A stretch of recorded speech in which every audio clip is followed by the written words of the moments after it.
the last month we have to do it. After tonight, it may have to be.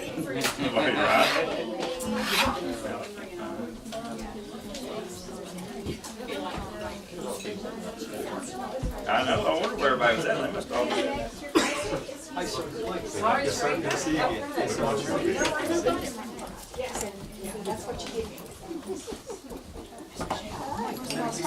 Thank you.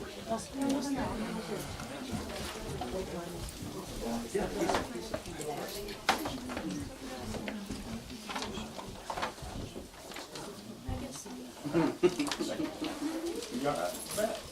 Yeah. Okay, you don't have to come up here, you can just stand wherever you're doing. You have a chair up here. Oh, who's gonna be sitting there? Lauren? Oh, it's Lauren? Oh, okay. Well, good, that works out just right.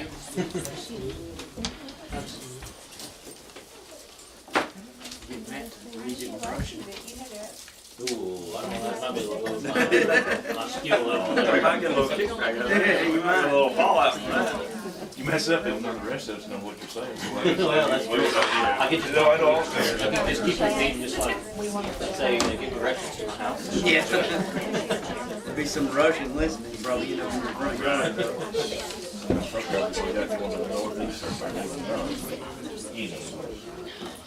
I don't think they got like a 1,500 kilometer border of person. Said, down in the Russian working just to show they can do it. If they put in this radio stuff and start playing like Russian happening, get stuff open and just ready. Wow. Just poke at it. Yeah, just make it.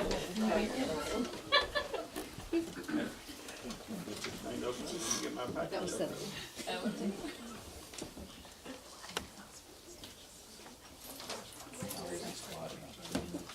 I don't have my opening notes, so you might go in.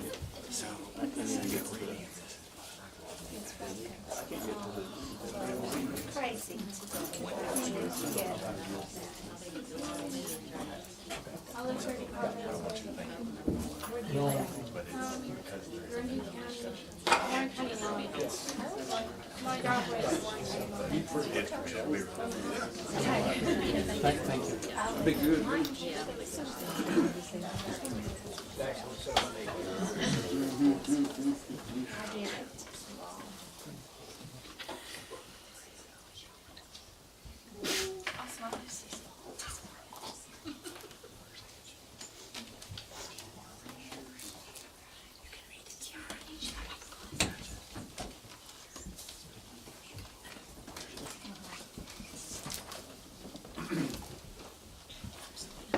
Here comes the awkward quiet time.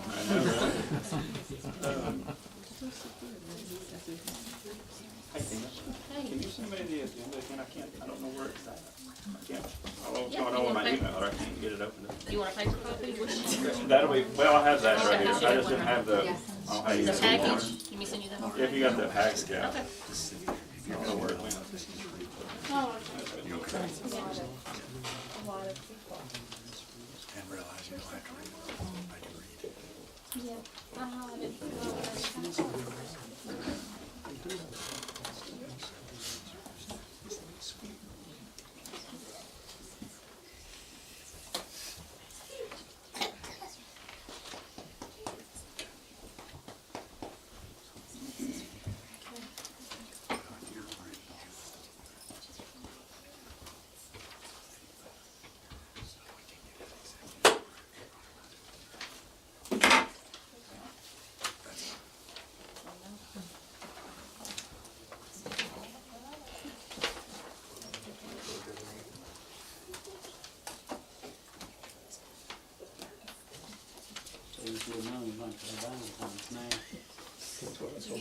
Well, I don't know what's going on with this, so I can use it on this, I can find it on here. And I have a paper copy in there, the whole package. Yeah, that's okay, I can use this, it's fine.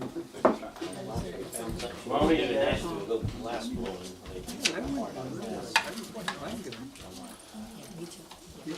All right, it's 5 o'clock. We will start tonight's school board meeting for January 27th. Want to welcome each and everybody out here this evening. All those here, or if you're watching online, be sure to join us. You can follow along on our agenda at warrenschools.com. Click on the board tab, and underneath the meetings, our agenda for tonight will be posted there. Can I get a motion to approve tonight's agenda? A motion by Mr. Judkins, Second. a second by Mr. Brown. Got any discussion? All in favor say aye. At this time, we'll stand to say the pledge of allegiance. I'll ask Ms. Lauren Spartan to lead us in pledge. I pledge allegiance to the flag of the United States of America and to the republic for which it stands, one nation, under God, indivisible, with liberty and justice for all. Be seated. Can I get a motion for approval of tonight's consent agenda? Got a motion by Mr. Colwell, got a second by Mr. Bennett. Any discussion over this? All right, all those in favor say aye. Aye. Any opposed? All right. We have no public comment for tonight, so we'll move straight on to our student advisory report. I believe that student is Lauren. Oh, okay. Well, we'll welcome you for sure. In Warren County sports news, the archery team is getting ready for upcoming tournaments. The archery team went to Van Buren this past weekend to compete and will be attending a tournament in February at White County. Flag football is having their first practice on February 18th, and the first game will be March 17th at Gordonsville. The first home game will be March 14th. The team is very appreciative of the school board's generous act of buying uniforms and equipment for flag football and would like to thank you.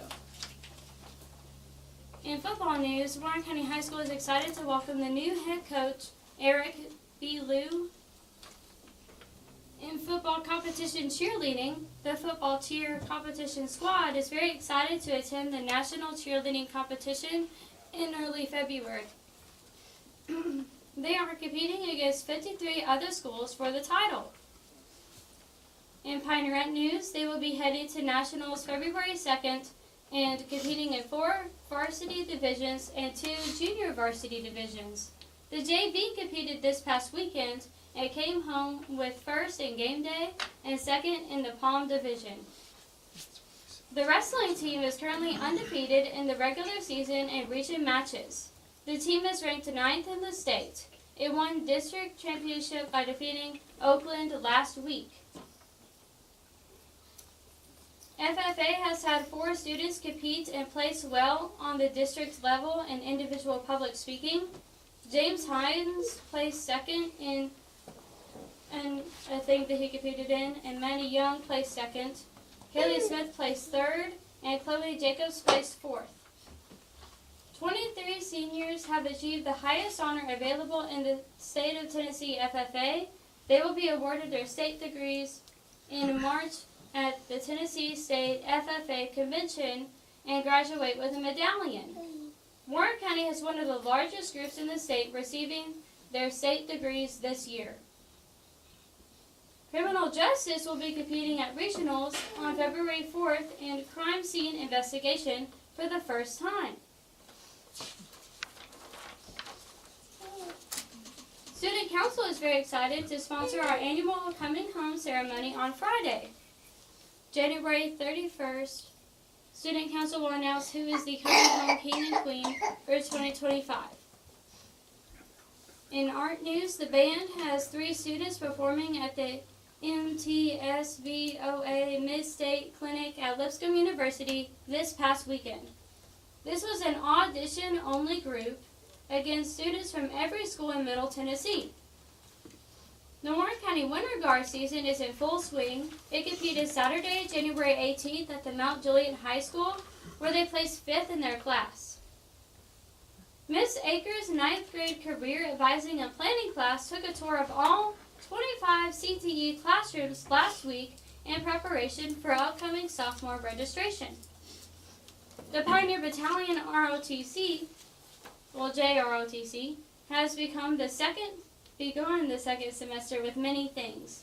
It held an NCO Officer of the Month board on January 17th. The battalion drill team also competed at the Rockville High School JROTC Rocket Challenge. It earned a 2nd place in the marching platoon, a 2nd place in the platoon inspection, and a third place in the exhibition solo routine. Student Advisory Committee Principal Meeting News. All members were in attendance with Ms. Hobbs, Mr. Hobbs. The following was discussed. The lack of space for props for the theater class. This is blocking the bathroom and the auditorium and making it difficult to use. The temperature in the school. Why can't it be controlled at the school level? Everyone is either freezing or way too hot. And that's the conclusion to the news. A good way to end it. That is a great way. Again, thank you for that report. I'll tell you, the student advisory report, I just got through, I left Centertown School speaking to their after-school classes, and a lot of kids from K through 8 I was talking to, and I encouraged them about the student advisory report and how valuable it is to us as board members to hear that feedback, and I encourage them once they get to the high school level to apply for that and shoot for that, because the ideas that we do here on that is, we do take into account for our decisions, so thank you for that. And you're always here, so we always appreciate that. All right, anything else for our students? We'll move right along to recognitions then.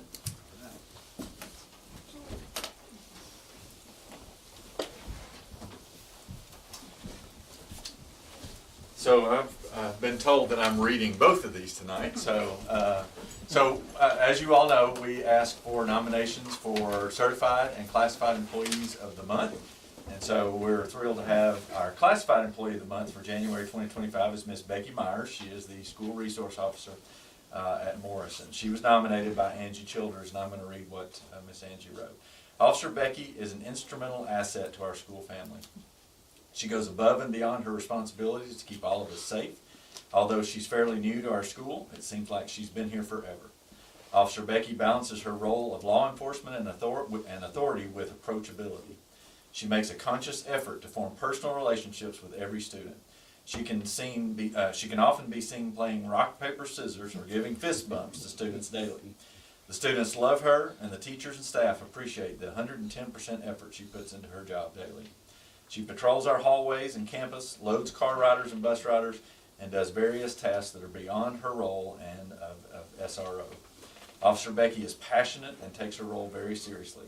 These are all the reasons why our Officer Becky deserves this recognition. So let's recognize Miss Becky Myers as our Classified Employee of the Month.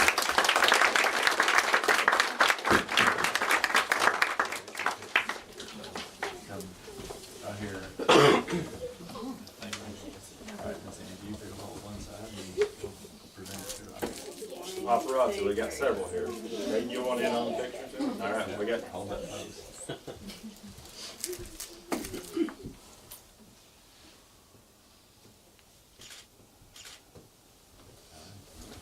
Congratulations. I think we've also got a little swag bag. We have a swag bag from different businesses from Warren County, so there you go. Congratulations. Thank you. I can't even get people to read it. So our Certified Employee of the Month for January 2025 is Miss Tanera Martin. She's the Assistant Principal at Hickory Creek Elementary. She was nominated by her principal, Miss Rachel Graves. Let me read what Mrs. Graves wrote. In the work we do with Capturing Kids' Hearts, the character trait of the month for October is self-direction. If ever a Warren County Schools employee exemplified this trait, it would be Tanera Martin. Over the past few years, Mrs. Martin has adapted to her new position and taken on new roles and responsibilities with energy and excitement. One of the main things that makes her successful in her endeavors is her ability to generate an idea, plan the steps needed to ensure success, recruit team members to assist, and follow up with task completion. She strives to make every activity memorable and does not often have to rely on others to make it happen. Mrs. Martin's capabilities have greatly helped Hickory Creek grow as a school in terms of academic and social and emotional skills. She's a valued co-worker and a helpmate for all. We would be honored to see her recognized as Employee of the Month for Warren County Schools. I will add that Hickory Creek celebrated their 100th day of school a few days ago. She came dressed in her 100-day active. She went all out, and I wish she would have worn that tonight, but she didn't. and we are recognizing her as the Certified Employee of the Month.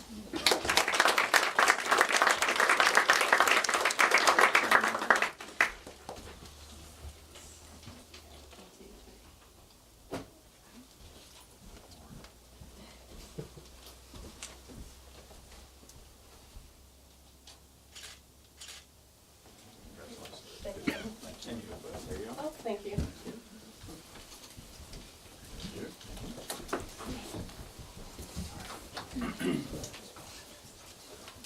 Mr. Chairman, we have one more recognition, and this is, I'm not gonna make anybody, we'll get pictures afterwards, but this is a proclamation that has been issued by the governor's office in recognition of School Board Appreciation Week. And so this week is School Board Appreciation Week. As you can see on your table, you've got some schools that have left you some goods and some cards, and we want you to know how much we do appreciate school boards.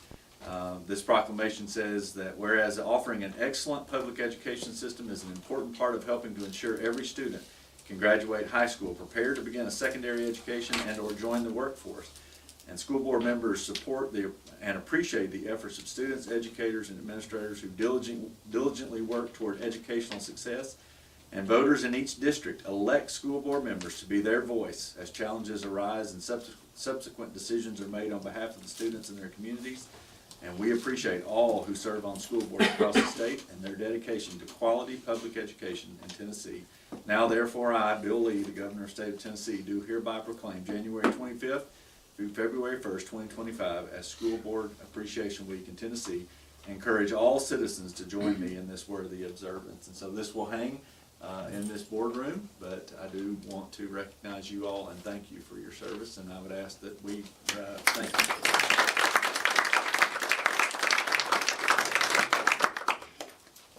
And that's it. Thank you, and also to Deverell PTO, the culinary school, and the class. We've got several goodies from different places, so we appreciate that. So we always enjoy good sweets, for sure. That's a good way to buy ourselves. All right, so do you want to, this time we want to let anybody leave that? We typically do. If anybody would like to take off after some of those recognitions, feel free. You are welcome to stay. Fun-filled entertainment for the rest of the night. That's right. Might open up a chair or two. Getting those two men. Y'all come and sit down. All right, up next will be facilities and resources. Mr. Northcutt, you want to? Sure.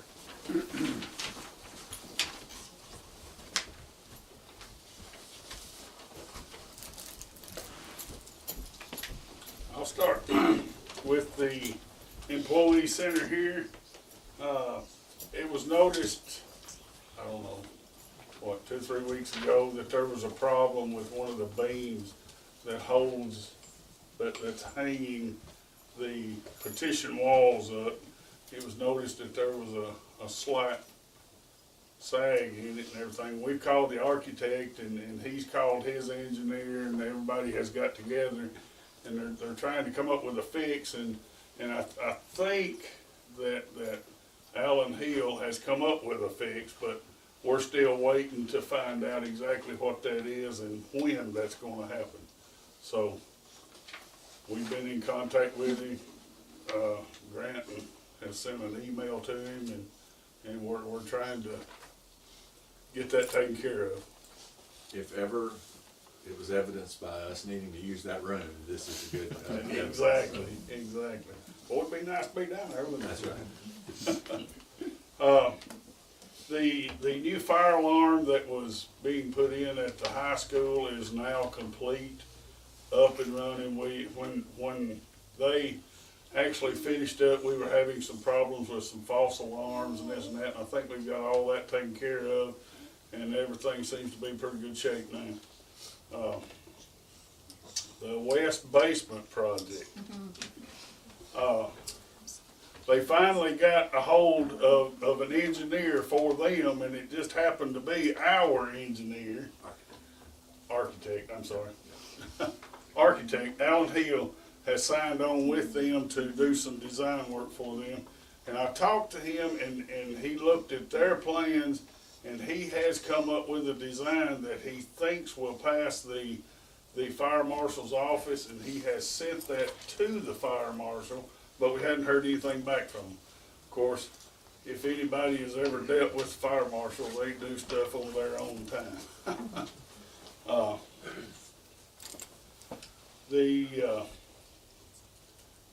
We're in the process of upgrading the camera system at the high school and the middle school. The high school is up and running, and the middle school, I've got it on my list here, that all the cameras was installed, the wiring was ran and everything, and it should be online soon. I was told that was supposed to be online this afternoon.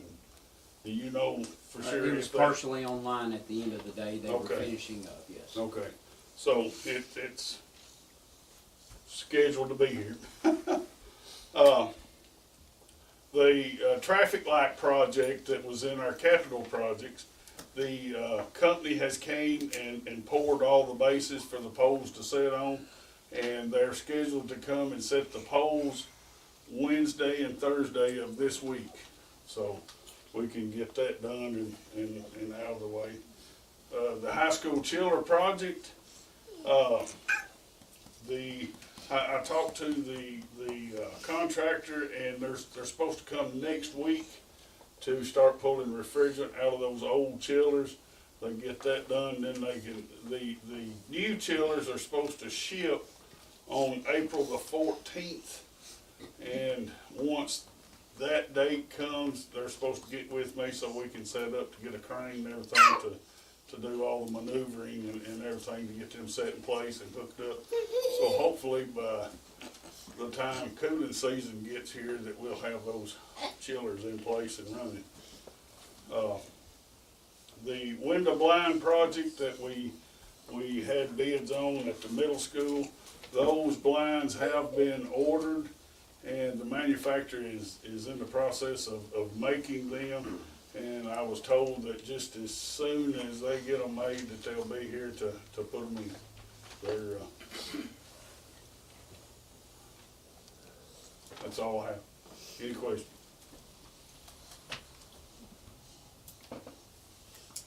Thank you. Thank you, Doug. All right, moving on to operations report. All right, so, as we always do, we have a school spotlight, and so I imagine that many of the folks that you see around the room are here to talk about West Elementary. So I'm going to introduce their principal, Michelle Lewis, and then I believe that there's a lot of audience participation planned for this. So. I decided you didn't need to talk to me the whole time, so. So I apologize. Josh Thaxton has the system update, and he had a ball game, so I was going to put him first, but I didn't realize there was going to be 7,000 people coming to you. So Do you want to let him go first? no, we're going to go with you first. How about that? All right, West Elementary, we've got, keep going, next one. We've got lots of good things happening. I'm going to highlight a few things and let some of these people share some of those great things, but if you'll go on to the next slide. I'm trying. She just got quick. Of course, Capturing Kids' Hearts, I know you've heard a lot about, but we have our safety team, and they've also went through the Lead Worthy training with Capturing Kids' Hearts, and that's some of the pictures you see. They are our meters and greeters, so I'm going to let Mr. Yates Stefanik come up. He is one of my safety team greeters in the morning, and he does such a great job. So come here, Yates, tell them what you do in the mornings. So, me and my friend Ella, we help the little kindergartners make sure they go to the cafeteria in the morning and not run off to their classroom before 7 o'clock. And we just help the ones who are crying, and if they feel sick, they go to the nurse's bench. If they feel like they need them to walk them down to the cafeteria, we do that, and we do all of that stuff. And They're a great help. I have about 10 people on our safety team, and they are spread out throughout the building, so they help in the cafeteria. Yates and Ella, like you said, are greeters in our front hallways. They come in the door and direct people. They do a great job. We are so very appreciative, but they are getting the chance to do this Lead Worthy training, and it was fun, wasn't it? Where's that picture? Let's see. one of them is there. Yates is trying to get up when they're locked together. It was the most fun I've ever watched. We didn't have to pay for it. It was great. Great entertainment, wasn't it? We enjoyed it. Thank you, Yates. Rescue Patrol, you see their safety vest on there. Okay? They are led by a very special lady, Miss Allison Maynard, who couldn't meet her day. Today is her birthday. So we excused her for today. But I'm going to let my assistant, Miss Tammy Byers, come and help talk about this special lady who is also our West Elementary Teacher of the Year. We did want to bring her up because she is amazing at our school, and I do wish she could be here. And I'm telling on her, it's her 50th birthday. I wasn't going to tell that part. Yeah, but she leads our safety team. She is a big component of our CKH, and she won the recognition in December of the CKH Employee of the Month. We did want to showcase her as our Teacher of the Year, but just you can see she's a great Yeah. cheerleader. She does karaoke in the hallway. Which Uh, she won the karaoke machine Yes. for getting the CKH award. Yep. She uses it, by the way. We all sing in the hallway with Miss Allison. And She's she has amazing. signs that she holds up every morning, so she's wonderful. She does a great job with them, so I wanted to make sure we highlighted her. We also have quarterly celebration assemblies that we recognize students, so this is from our last assembly.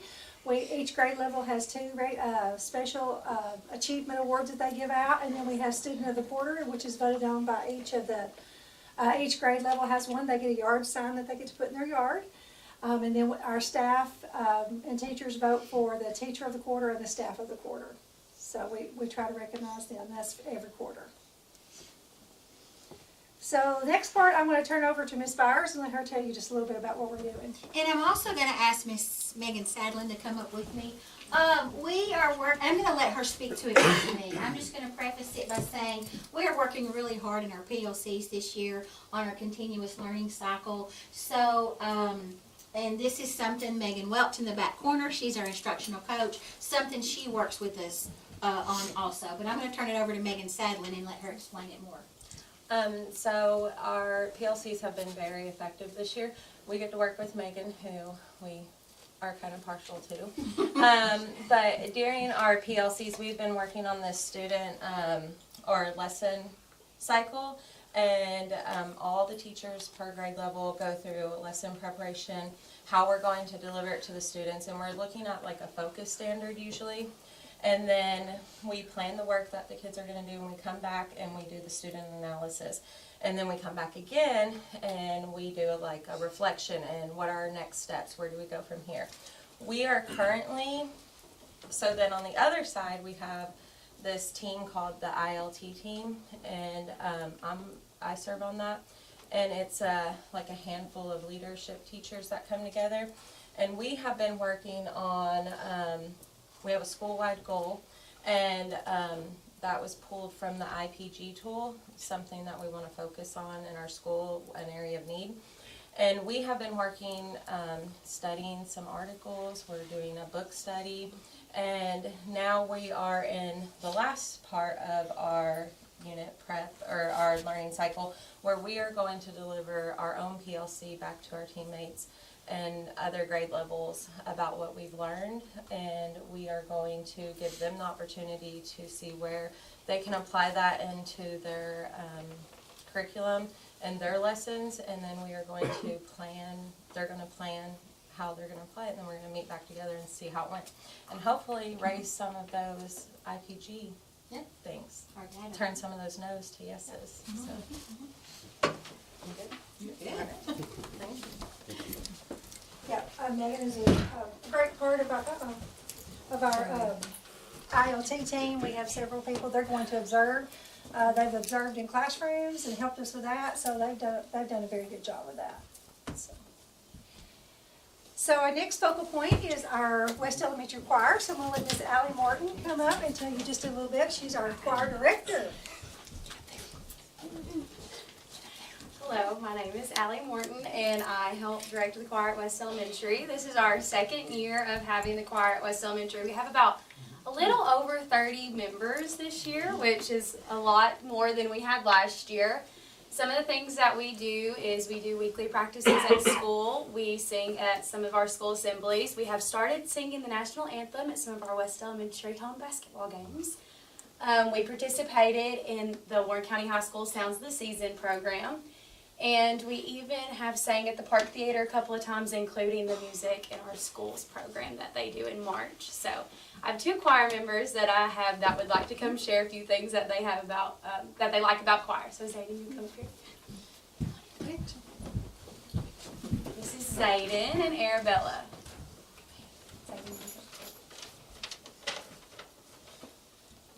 The first thing that I like about choir is how I get to hang out with some of my friends, and I feel really supported about them being there. The second thing is how my teachers help me with, like, if I'm struggling with some of the words and some of the song lyrics, that they help me out with stuff.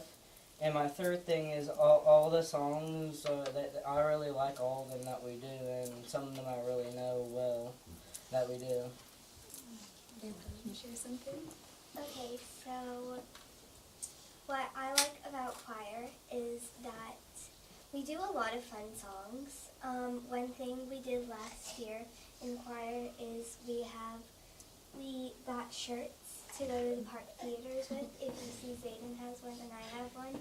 There's a lot of people from last year that have also joined, but there's a lot of people new that have joined. Like Zayden said, we have a lot of friends there that also enjoy choir. In choir, we do a lot of fun things, but we also go places, like we go to the Park Theater, we go at our school, we basically go everywhere. And it's a lot of fun.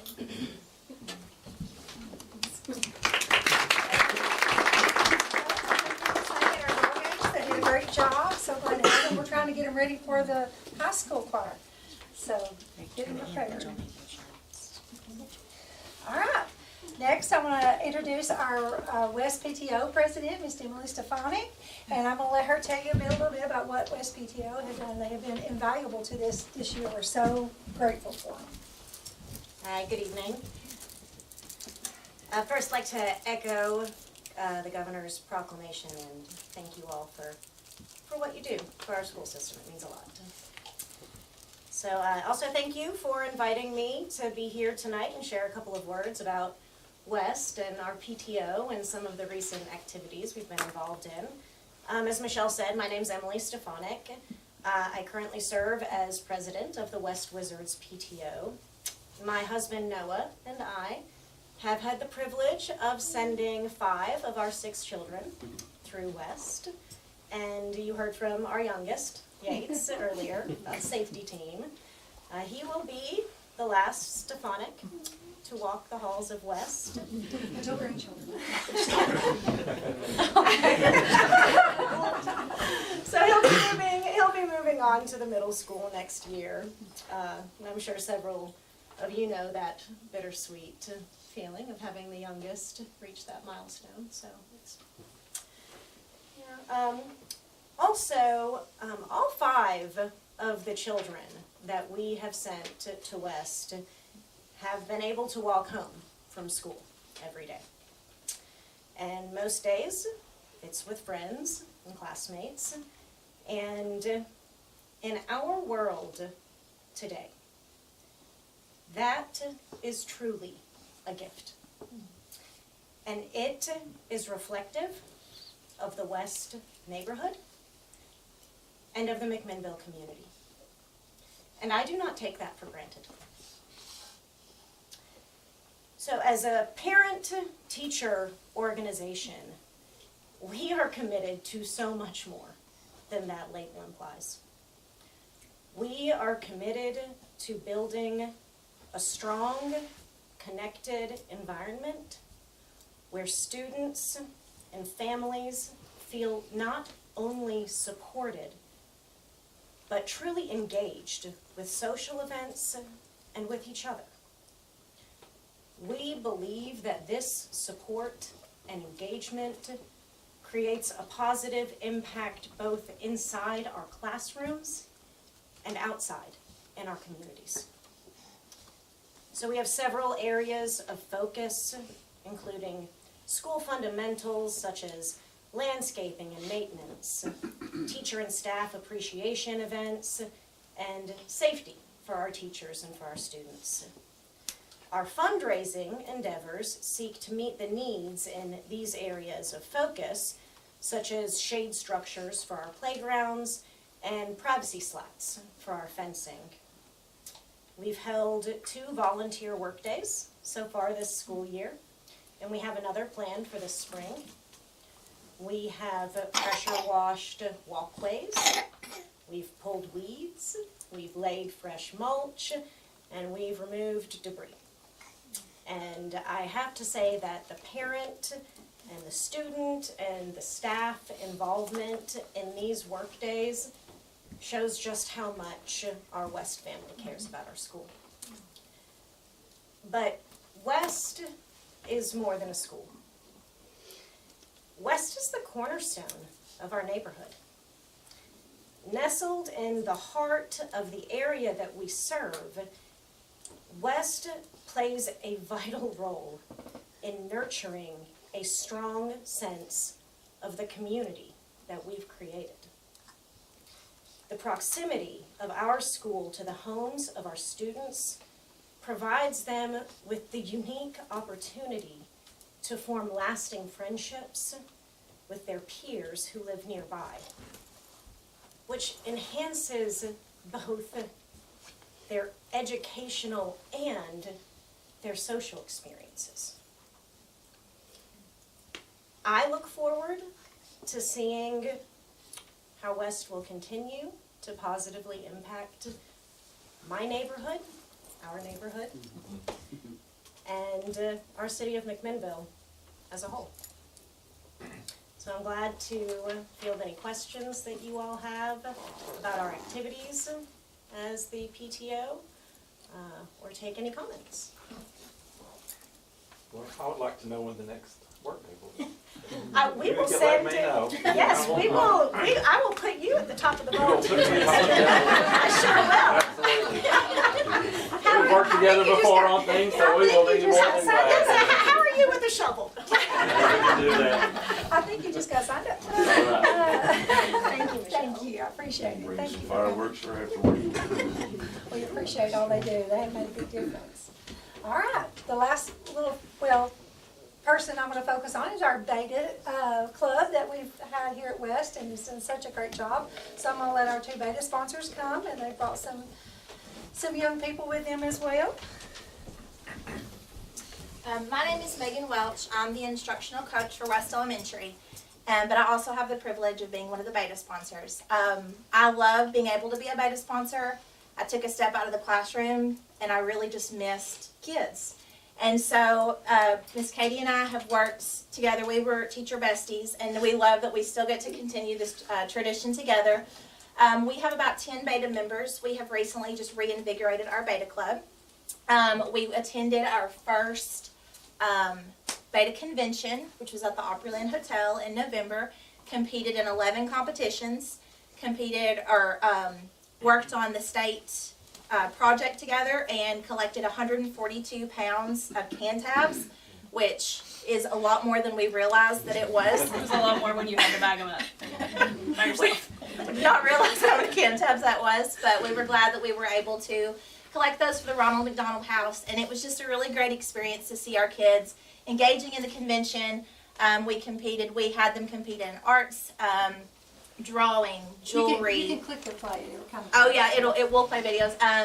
We had some performing arts. We had cake decorating, public speaking. We had someone sew a dress for apparel design. So our kids really, really got to show off their gifts that they had and things that they were interested in participating in. And we love that we can get them ready to go to beta when they join middle school. So that was a really fun experience. And, yeah, there's dates. And then our beta members, we are really just looking for them to be academically excelling. So we want them to care about school, put their best effort forward, and just be our role models. We're really looking for just our best of the best. And so we love that we get to highlight them in this club. As she said, I'm Katie Bissell. I'm the other beta sponsor. And one of the things that we also competed in was a board. I'm not sure if there's a picture of it on there, but it was about our service project that we did.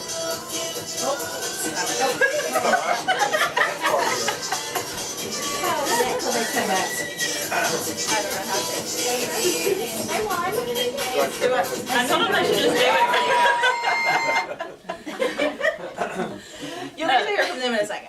But as we did a board on our service project, and so as we were brainstorming with our beta club, we unfortunately lost a teacher in February of 2023, Miss Jones Steakley, and we decided we wanted to do a rock garden in her honor, basically, in memory of her. And so we started out with a school-wide project of painting rocks. And so everyone pre-K through 5th grade and teachers got to paint a rock. And there's some of them on here. And then we cleaned up this whole area back in August, and the beta kids placed them. And we plan to continue to have this as a tribute to her and let kids add to it every year. So this year, at the end of the year, we'll make more rocks, let kids paint them, and just continue to add them, because we really want it to be a river. But you would think 500 and something rocks were a lot until you start placing them around the tree. So. And then we have several actually beta members, but we have 2 girls that we would like to bring up to talk about their experience. So. Yeah. I think they get introduced themselves and they're ready. First. Hi, my name is Emma Bernardo, and I'm a member of the West Elementary Beta Club. We recently attended the Beta Convention at Aubrey Mills in Nashville, Tennessee. During my time there, we worked on numerous projects. Me and my best friend, Tilly Galligan, did a duet in the Performing Arts Solo Duo Trio. We danced to a hip-hop song titled Can't Keep Up to a race car theme. As we were waiting backstage, we were a bit nervous, but when our music started, all of our fears went away. The competition was fierce. We went up against 11 amazing different dances. With our hard work, determination, and talent, we placed third overall. This was my first time attending a beta convention as well as my school's. My time there was amazing. I danced with my friends, I got to talk to other people from different schools, and I got to experience all the fun that includes this amazing club. I definitely enjoyed watching all the different acts and was amazed at the different entries that were all included in this event. I saw everything from cake decorating, robotics, and even to jewelry making. I also enjoyed our living literature project. It was Grinch themed, and we got to dress up in our favorite Christmas wear. I love the fact that I got to participate in more than one event, and I am very glad that I got the opportunity to experience this event, and very grateful I got to enjoy it with some of my best friends and amazing teachers. This beta experience will truly and never be forgotten, and this concludes for my speech today. Thank you. Hi, my name is Tilly Galligan, and I'm a member of the West Elementary Beta Club. Today I'm going to be talking about a time at Beta Convention. I entered Earrings of Poem. I participated in living literature, and I was involved in a duo dance with my good friend Emma Bernardo, who just spoke. My favorite part was to dance because I love performing in front of a lot of people, 2,000, and I love making friends backstage. This was a great experience, and I would love to do it again. Thank you for listening, and have a great day.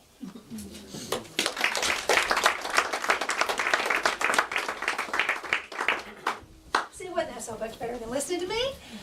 I also have to spotlight, if you're not aware, and most of you are, I think, that we have our Wee Whittle Wizards employee daycare at our school, and it started out with pretty much 3 kids, and we are well over 40 now. So with waiting list in my baby room, which I can only have 8 in my baby room, I have 20 on the waiting list. So. It's been a godsend. And one of the people are here. Yes. We have one in.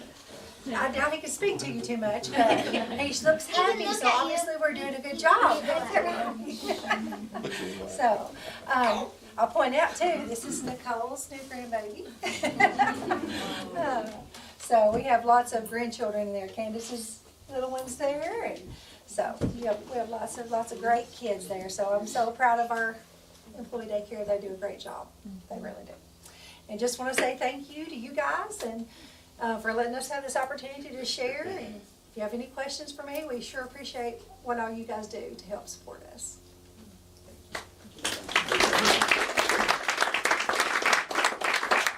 I'll just say, whatever school follows this next month, they better be on their game. And that will be exciting when we do get in our new space to have this a little more inviting for people, and I hope that this trend continues with all you students that were here. It was great. It was just something that we've not had yet, and I really like that. And for all of the negatives and all the naysayers about public school system, I hope they watch this. I hope they watch this presentation, and this shows you what, between the administrators, the teachers, the volunteers, this is what public school, this is what public education is all about. And I'm proud to serve that, and I know this board is too, so thank you guys. Mr. Chairman, I want to highlight that they all done a tremendous job, but to these young West Elementary choir, I heard them talk about going many places. You wait till you get to the high school, and I think they like to go to Disney. Just hang in there. All right, so I'm gonna do this again. I'm gonna pause again. You all are welcome to stay for the rest of the meeting. But if anyone would like to excuse themselves, this might be a good time to do it.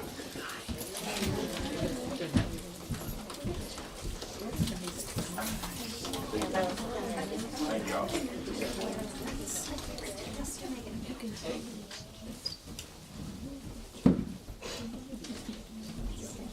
I hope Mr. Thaxton doesn't take offense at any of that. No, that's fine.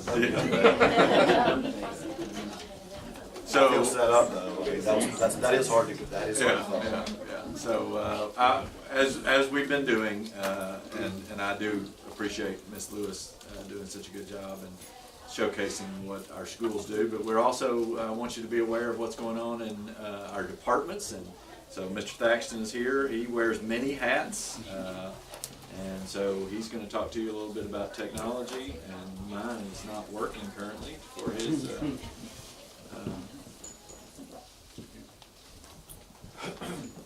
Well, I will say thanks for letting me kind of share what I do. Kind of as Dr. Swallow said, kind of do share a couple of hats, and I'll just kind of go over what I do, and then also some of the things that we've been doing in just the last few weeks. Some of the responsibilities that I do have is to manage every educational device inside the district. It's a pretty big burden, but got a lot of people that help with that. Got a great team. So anything that plugs up, phones, laptops, desktops, all those things, we kind of handle through a ticketing system. We try to get that turned around fairly quickly. Another thing that we do is handle some of the budgeting for not only schools. We try to help them out, especially with Chromebooks and devices, but then also projects that we see coming up. As far as building goes, we've added a lot of things. I know David gives an update on those quite frequently. Another thing that we've really focused on, that's my responsibility, is just the maintaining of our network. That's really big.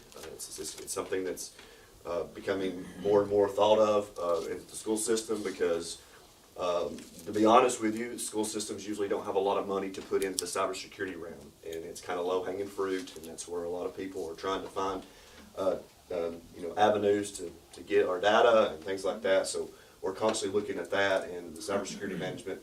And then other thing is everything that we do kind of ties together. So I do miss seeing those kids, and I'm glad that I got to wait and see that because I miss that. But the reason I do what I do is so that we can support the teachers, the faculty, and them, so that they have what they need. So if you go to the next one. So in managing the devices, again, we manage a lot of Chromebooks. That's what all the students have. We are a one-to-one district. Trying to give every student one of those. We'd like to say they take care of them well, but that's not completely always the truth. So we do have a lot of repairs, and that's a battle that we constantly face. We also have teacher devices. That's both laptops and desktops. The laptops, we have a couple of options, MacBook or a Dell usually. And then these nice interactive panels. I'm kind of excited about you guys being into our new space. We've got panels on there. It's really nice space. And that's one of the projects that we're working on. So, and the budgeting, a couple things that we always do is I meet with principals. We try to give them, they do help out with some of the one-to-one stuff through title funding and things like that. So we try to work together to plan on what we're losing and what we're replenishing, because technology is something that is constantly have to be updated. Okay, so that's kind of a big task. It's something that we've worked quite a lot on the last couple of years, and trying to replace those things, but also replacing teacher computers and desktops. We went through a major change about a year ago in that realm. Also, some of the district leaders get with them. Some of the projects we got going on again is the new boardroom. Spent a lot of time in there trying to get it ready to go. And then we have a new CTE building.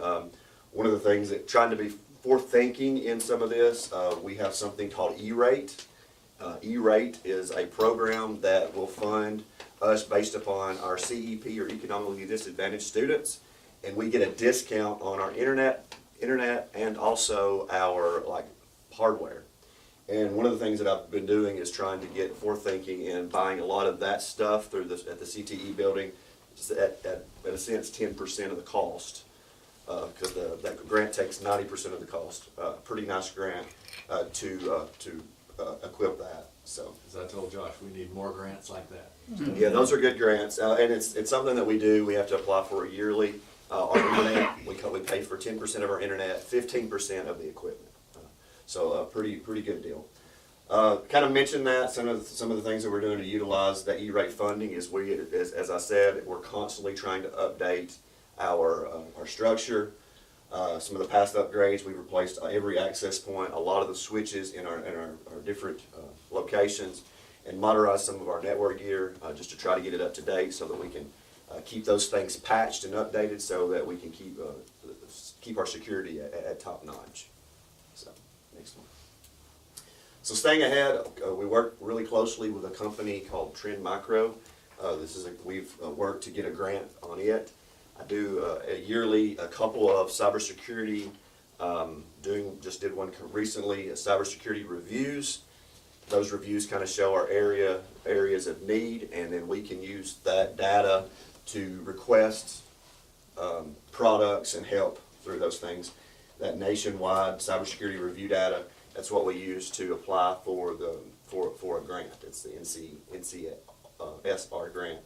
And that's what we're doing to try to, some of the things that we're doing, we put an emailing filter on all of the staff, because we know, just so you know, most all cybersecurity attacks come through phishing emails. That's where it starts. We click on them, it gets on the computer, and then it runs wild through our network. So we try to put some things in place so that we are not the low-hanging fruit. We put those things in place. And so the reason we do that is just to protect our system and data. One of the things I will share with you about that maybe a lot of people don't know is we are a state-hosted district, which means our data is housed in Nashville in a sense through Skyward. So one of the things, kind of ease your mind on that, is if we was to get in a sense hacked, they wouldn't immediately get access to that. What would really put a damper on us is our day-to-day facilitating and being able to get to the internet, and it would just shut us down. So just to keep that information. So the other responsibility I have is not only the technology director, but also I'm the CS or EIS supervisor. Been a lot of changes that's going on. One of the things that I do is ensure the accuracy of our data, and the data is clean and right. That is very, very, very important when it comes to the money aspect of it. And the thing is it's changed so much recently, that's becoming a great deal. Again, that manages the funding, oversee gradings and report cards. That's something that we do quarterly. So I'm part of that process. And then schedule management for all the schools. That kind of runs through my department as well. One of the things I will say that, you think about scheduling, you think, well, what are you worried about that now? Well, we started scheduling for the high school last week, trying to get ready. It takes a long time to get that stuff ready to go, especially when we do what we did last year and we make a huge change from our traditional schedule to block schedule. So our staff's been really good about that. Manage all the new enrollments and pre-K, kindergarten screening and things like that. But again, some of the reasons the data management is so important is I work with some of the attendance clerks, data processors, keep that data really, really clean, to make sure our funding is spot on. And the reason that is a big deal is because under the old funding model, you know this, it was based upon a true just enrollment. Well, now we have a lot of different tags that, you know, that gain more extra funding. So the data portion of my job is getting a lot more tedious over the last couple of years for sure. Because if we don't code a kid the right way, or do not have those services connected to that student, then we're losing funding. And so that's something that we try to keep a really close eye on, and I work with a lot of different departments, our ESL department, our special ed department. A lot of that, a lot of transparency, a lot of communication, a lot of collaboration between those things. So, also at the state level, if you'll go back, at the state level, one of the things that we're working on is not only are we you know, a lot of changes going on there, but the state's fixing to change their platform, which is a new learning curve. I hope it works better with the funding model, but it'll work in tandem with our SIS. So, again, some of the things we do is grading, scheduling, enrollment. Kind of already explained those things. So, nothing like as an entertaining presentation as you just received, but the job that I do is sometimes not that entertaining, but it's needed, right? It's needed. So, just. We couldn't do it without you. That's right. I had a couple of questions. Yeah. I noticed, I know we get updates, and when there, I think it was yesterday or whatever, that phishing emails get sent out. Has we ever had those that go into our students' accounts? No. Okay. See, one of the things, one of the good things too, a lot of the accounts, younger kids, we don't allow outside access into student accounts. Now, when they start getting into sophomore, junior, senior in high school, we have to, because a lot of those are used for communication through colleges and things like that. But we have got a lot of parameters set in place, especially for our younger students. Okay. But yeah. And that's something that's going to be a constant. And we try to, like I said, we put some things in place to try to keep those things. Another thing too is the devices the students use are Chromebooks, so they don't hold on to that data. I mean, they're pretty fluid. It's a web-based device, so it's a little bit safer in a sense through the cybersecurity. Anything else? Do we know, I mean, I know that, you know, we're a one-to-one system. Do we have data that backs up, like, where that's improving school systems, or compared to the old systems beforehand, or do we, I mean, I'm sure there's some data out there somewhere that says that this is a big improvement in our education, but are we seeing that as far as what we're getting at? I don't know. I'll say this, going back to resources, most of all the textbooks and resources now are mostly online. Yeah, I mean, the teachers and principals can say that. Everything is accessible online, and a lot of times you may not even get a book copy. So that's always a struggle, because we have a lot of, I mean, transit in my job, there's a lot of transit between, and so a teacher may be an ELA teacher but need access to math and that's a hard job, because these, you know, it's all tied to our SIS, their assignment, what the kids are scheduled for, these things like that. So I don't have an answer for the data. I mean, that's something that we could look into. I don't know that, I'm sure there's studies that have been done. Of course, again, this has been coming for many years, even before COVID. I do think it's more important than ever, especially in our district where we're limiting personal electronic devices. So I think it's really important that we have that opportunity. But as Josh said, not all students take advantage, not all students take care, and so that makes it very difficult. And again, they're Chromebooks, so they don't have all the capability that outside devices would have, which creates some issues for high school students that are taking dual enrollment classes or something like that. So again, Josh has got a huge undertaking to try to do that, and we don't have Chromebooks. Sometimes in the younger grades we'll do iPads and various things, but we don't want to ever become a district that's dependent upon devices either. It's a helpful tool, but at the same time we don't want to be dependent on it. It doesn't replace that instruction in the classroom. Right. And it is really hard because, of course, with the seniors and dual enrollment stuff, they always have programs that don't really run well with the Chromebook. They just don't. And that's been a fight. We fight pretty often, you know, and because it's every semester we'll have a new teacher or not that it's new, it's just, it's something that, just technology, it's continually evolving and trying to figure out how to make it safe for them to use, but not open it up so that the kids have access to whatever. So it's a balancing act for sure. Anything else? Josh, do you oversee the gaggle alerts? I do. Well, I don't oversee them. Those goes directly to the principals. I will say that I do try to keep that managed as far as who's in there to receive those alerts.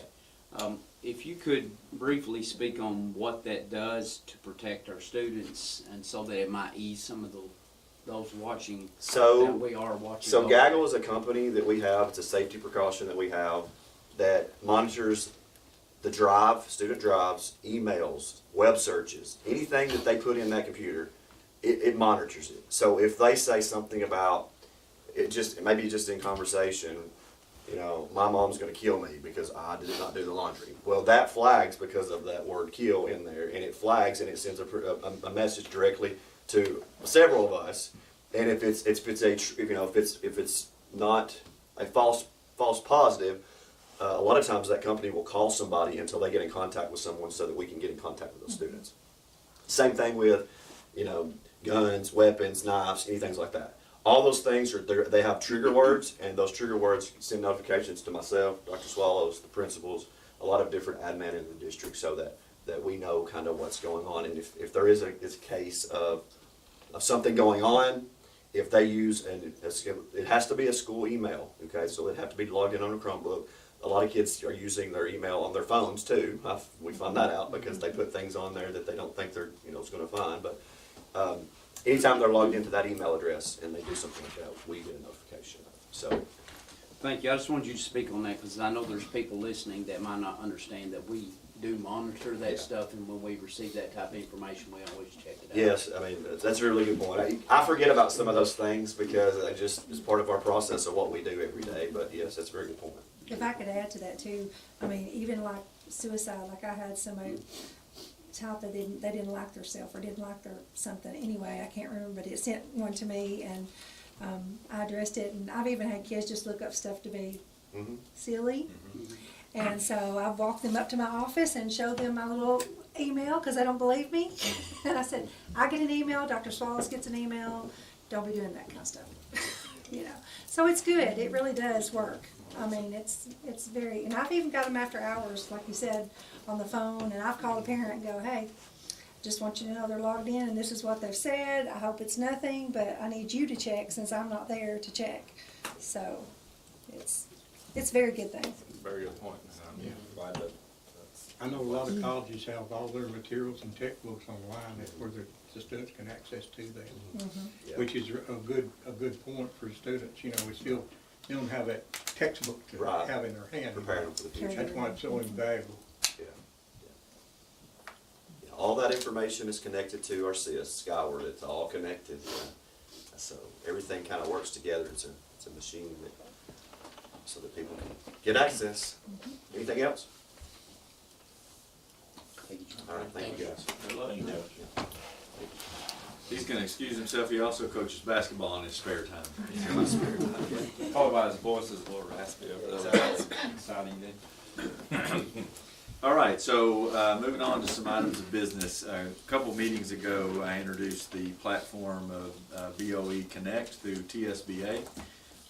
It's an opportunity for our district to move to having our materials for our meetings, our agendas, all in an online platform, and then thus taking us to a place to where minutes can also be more easily compiled, and just in a system to where we feel like we can provide transparency to our community, which we do pretty well right now, but we have to go through several steps.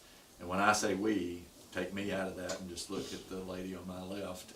Dina does a great job of providing this service to us, but I do believe that this platform is something that has been specifically designed for school boards.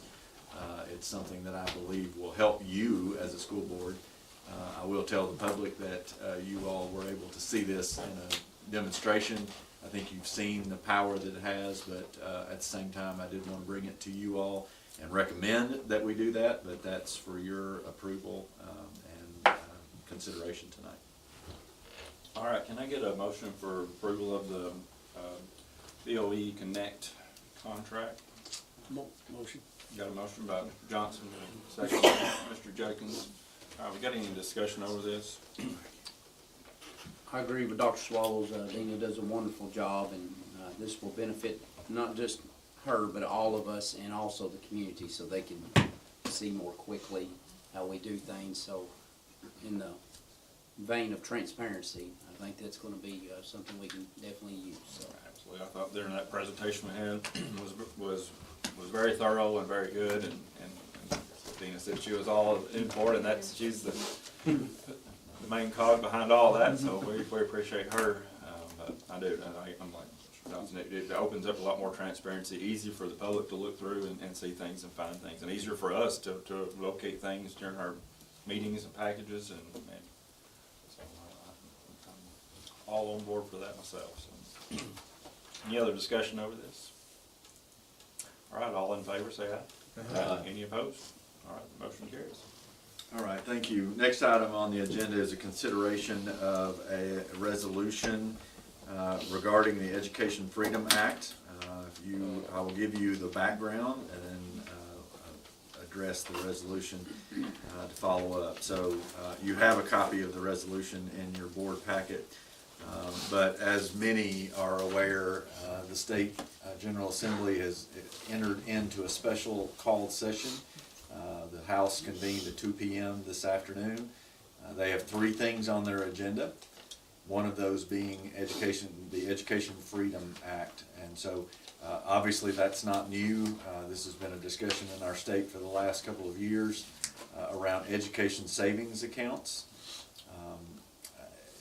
You'll hear many people call it the school choice or vouchers or whatever term that they choose to call it.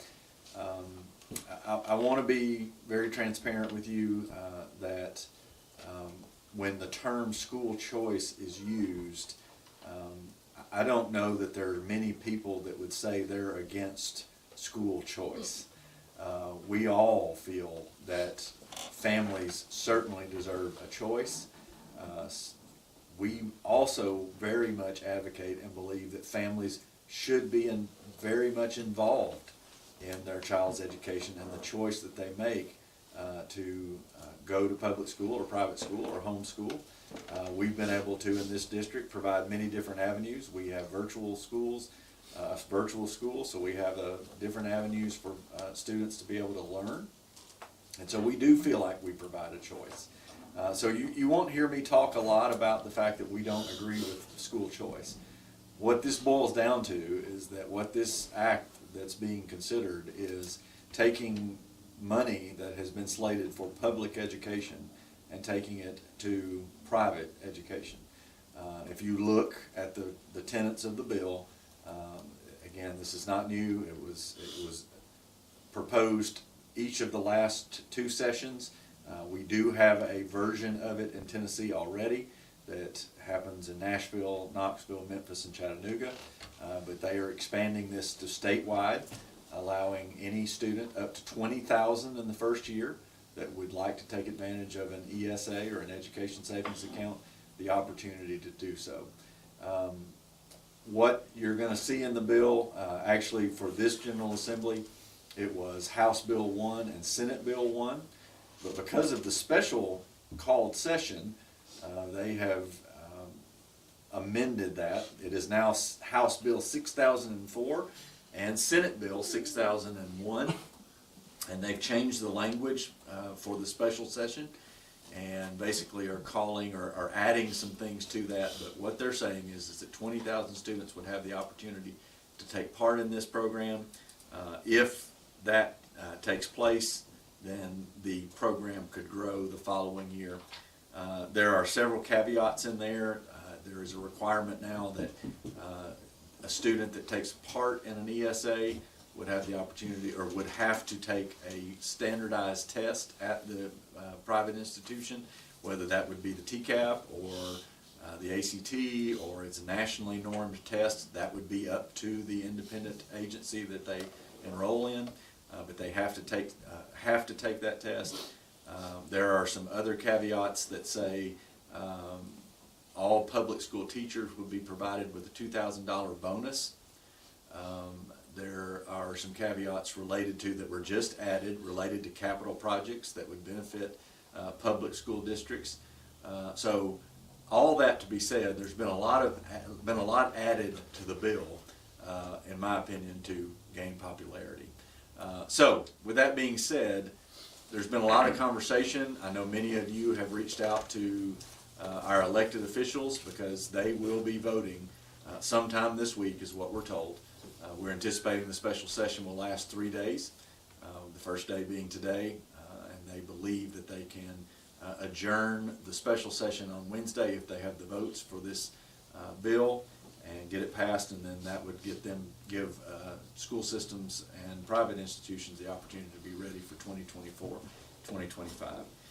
I do believe that this will affect Warren County and our public school system immensely.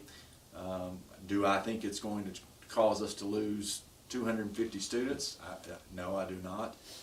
But ultimately, I do believe that there will be students that take advantage of the education savings accounts, because we do have private institutions in our county, and their $7,075 that would follow them from public school to private school would be more than enough in Warren County to cover some of the tuition that is allowed or that's required at some of our private institutions. So it's dangerous for us, because we potentially could lose students, which in turn causes us to lose funding.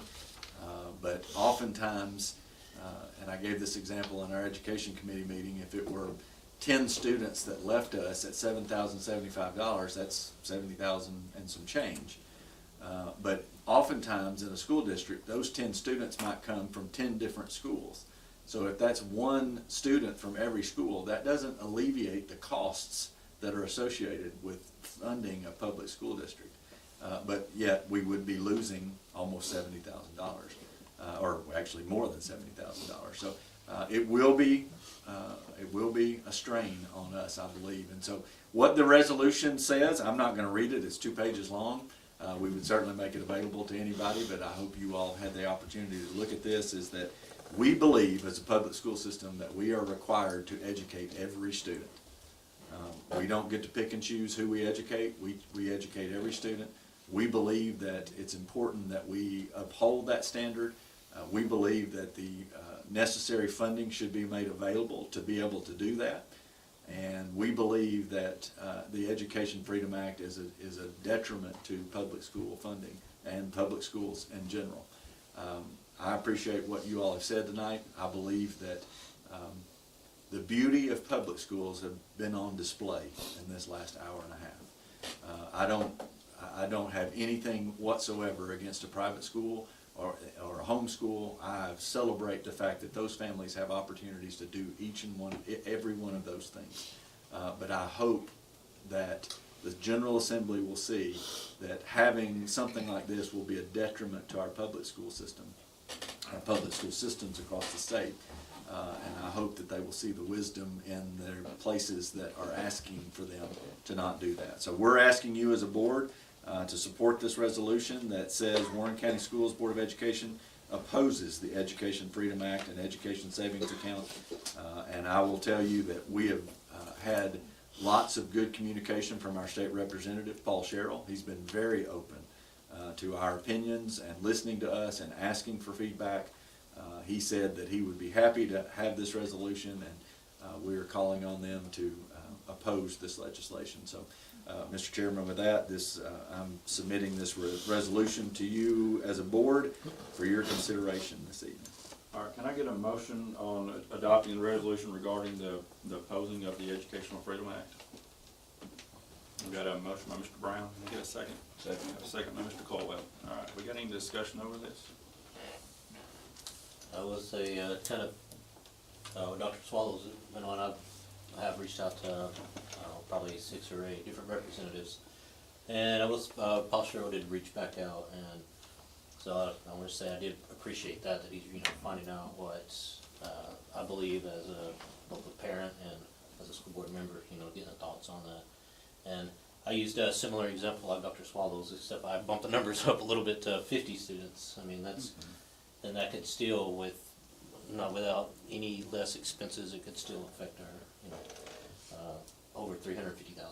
Well, using his example, one student from each school, so there's 10 students that leaves, it's over $70,000 out of our budget that leaves. So those are just one per school. That $70,000 is a teacher's job when it comes to our budget. So now what teacher are we gonna lose, even though we've only lost one student in that school, but we're gonna have to lose a teaching position because that funding's not there anymore. Right, what people some people don't understand is that $50,000 is one teacher. And you just start multiplying this, is like he's talking about, if you've got 50, there's a lot of money that we could lose right there. Well, I'll take it a step further. We can't lose that teacher because we have to have that teacher. So it's going to be a locally funded position. So this is going to put more burden on Warren County. And one of the things I was discussing was yes, I'm all for the students. I love the fact that they want to go, there's other options available, and I love other options. However, the negative impact of that loss of funding what's the negative impact on the greater good, so to speak. So here's another thought on this that I want to add to this. As Dr. Swallows mentioned, this is not the first time this bill has came up in the General Assembly. And I've got many concerns, one being, is Dr. Swallows, we're a school system that embraces and welcomes every student. After watching the webinar there last Thursday, Nolan and them made it plain that they're not in, a charter school is not interested in their 504s and their IEPs or special ed students.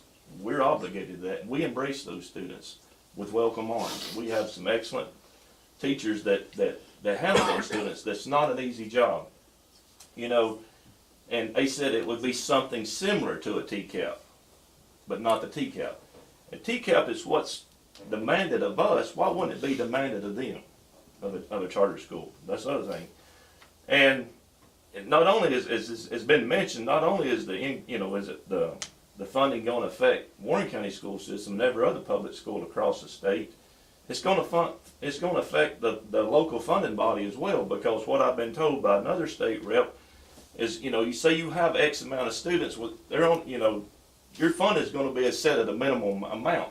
Well, the county commission has to still meet their MOUs, and if that $7,075 student takes and leaves, and the state's still having to fund that $7,000 just turned into $14,000.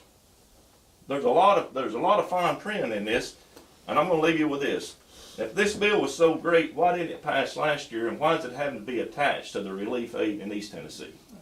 If this bill was so great, why couldn't the Senate and the state House and the House be able to agree, and why did it die on the floor last year? If this bill was great for public education, it would stand on its own and it would pass. It's having a tough time. Absolutely. Mr. Chairman, Mr. Colwell brought up something I should have said, and I apologize. In the language of the bill, there is provision for any child that leaves a school system for an ESA, that the school system would be held harmless for 1 year. All right, so 1 year we would continue to get that $7,075.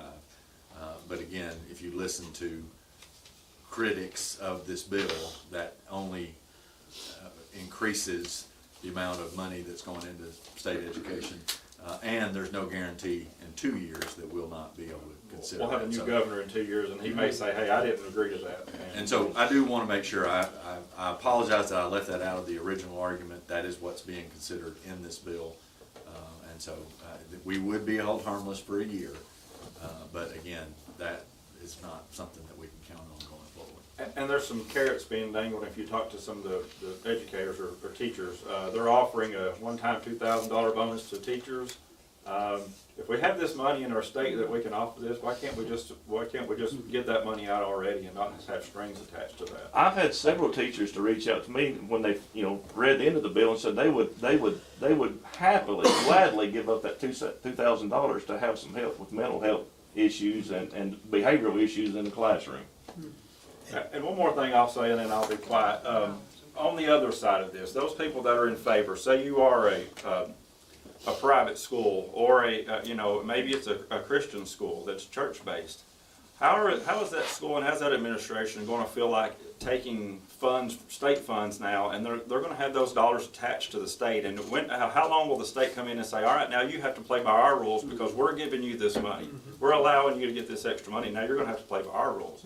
Well, that's the whole thing of a private school, is they're not attached to those state dollars. They can set their curriculum, they can do their own thing. So if you're on both sides of the fence, I would like for those people to explain how you're going to feel about taking in state money, and now you're attached to the state, and you're going to have to do their bidding for them. So I don't see how. I can see both sides of it, and I agree. I think choice is always great as an entrepreneur. Competition is great for anything, for everything. But and this is the way this is formed, and like Mr. Colwell said, with a supermajority, they could not pass it last year. Why can't they get this thing through if it's such a great thing? Another thing, I mean, he had a key point. They don't have to accept every student. You can they can have the money, and that's the thing about it. They don't have to accept their students, and that's what a lot of people don't understand. If they want to go to private, they don't have to accept them if they doesn't meet their criteria. I talked to a lady today that had a niece and nephew that lives in Davidson County, and they used this voucher program because it has been in Shelby and Davidson County for the last year or two. The private school they went to, their kid has used this for the last couple of years. This is their senior year. Now that the tuition has doubled at that school. Now, having to wait till this last year, now this voucher is not even covering the cost of tuition because the school has doubled their tuition. Now their kids, it's senior year, and they're going to have to come up with twice the amount of money, and the voucher is really not any good for them because now it's out of And I'm pocket. curious to see what their test scores are at these. I mean, show us where it works. It's kind of confidential information. And also, it's not just that they can deny someone with special needs or something to that effect, but if they're a disciplinary problem, they can say, well, they cause problems at that school, I don't want them. So, and like Mr. Coates said, if you look at it from the Christian school side, whenever you accept money, you accept restrictions or conditions. It never comes free. And so if you want to, a Christian school wants to remain completely separate from the state and their regulations, and you must do these points, then they're going to, you can't accept the money, because when you do that, it comes with attachments. So the first restriction is there. Yeah. Is that this child will have to take a state-approved test. And so then that's now dictating what that school is going to have to teach, unless they want the child to not do very well on the tests. So again, it's a great point that there's going to be strings attached to it. Correct me if I'm wrong, but in that webinar, Cat 1, 2, and 3 Christian schools were not even included in this. Well, so it's a little different. He said Christian schools, but Christian schools can be category 1 or 3. Yeah. All of our schools in Warren County do qualify for this. All of our private schools do qualify. But and here's the thing: we're going to be still held as public schools to higher standards because of the new the school grading system. Those schools are not held to that. They don't have to go through that. Well, and again, I think somebody mentioned it. We hold ourselves to a high standard anyway. I'm not worried about competition. That people keep saying public schools need competition. Listen, if you don't want to do right by a kid every day, you shouldn't be in this job. Absolutely. So if you need competition, come watch these kids get up here and do what they do, and watch Lauren do what she does every day. That's the competition we need. We're about changing kids' lives in public education, and I get that we want to give kids every opportunity to be successful, but they can be successful in a public school. I see it every day, and we've got to be able to connect those dots for them and not be made the enemy. Public schools are not the enemy. We have heroes walking that hall every day to educate every child and give them somebody that they can believe in. And they're the ones that are doing that hard work. And to be made a villain is wrong, is flat wrong for political purpose. It's wrong. I don't know if there's anything we can add to that. Anybody else has got anything else they'd like to talk about this before we take a vote? I think we've all voted. All right, well, all right, how about this? All in favor, say aye. Aye. Any opposed to this? All right, this motion passes. Thank you, guys. All right. Anything else under operations, Dr. Swallows? No, sir. All right, moving on to curriculum and achievement, we have none. Is there any other business that's needed or requested? Again, I want to thank everyone who's showered us with gifts tonight. Thank you for putting us in your presentation as well. So we do appreciate that. And One more recognition, Mr. Chairman. You all are invited to the basketball game at Warren County High School. They're going to have a short recognition of you all at halftime of the boys' game. So please, if you can, attend. May have crumb on my shirt. all right, anything else? Can I get a motion to adjourn? So move, Mr. Chairman. Motion by Mr. Colwell and a second by Mr. Judkins. All in favor, say aye. Aye. Meeting is adjourned.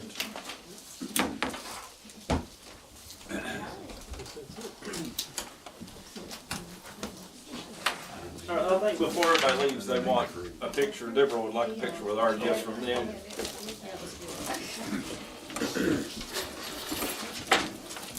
you don't mind having your bag of fruit.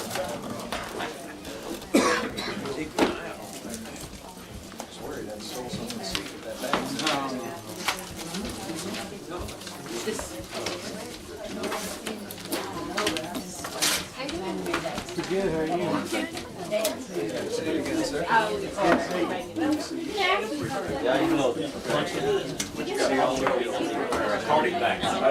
I tell you what, a lot of people I've talked to said they all call these guys back with them.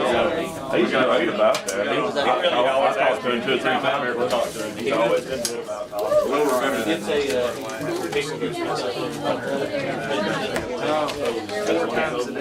I talked to his assistant today. I mean, he's in the committee.